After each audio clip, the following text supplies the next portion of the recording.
മനുഷ്യന് ഒരു രീതിയിലും ഒന്നുമില്ലായ്മയെന്ന് എന്തെങ്കിലും നല്ലതിനെ ഉണ്ടാക്കുവാൻ പറ്റില്ല.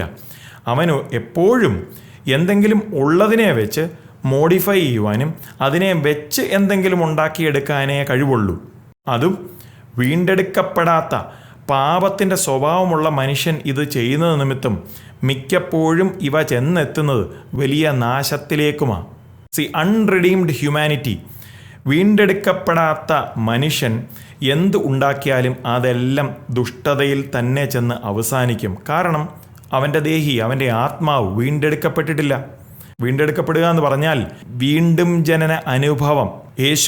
യേശുവിനെ രക്ഷിതാവും കർത്താവുമായി സ്വീകരിച്ച് പിതാവാം ദൈവത്തിങ്കിലേക്ക് വീണ്ടും ജനിക്കുന്ന അനുഭവം, അതാണ് വീണ്ടെടുക്കുക എന്ന് പറഞ്ഞാൽ. അപ്പോൾ വീണ്ടെടുക്കപ്പെട്ട ഒരു വ്യക്തി മാത്രമേ ദൈവത്തെ മഹത്വപ്പെടുത്തുന്ന കാര്യങ്ങൾ പറയുകയും പ്രവർത്തിക്കുകയും ഒക്കെ ചെയ്യുള്ളൂ.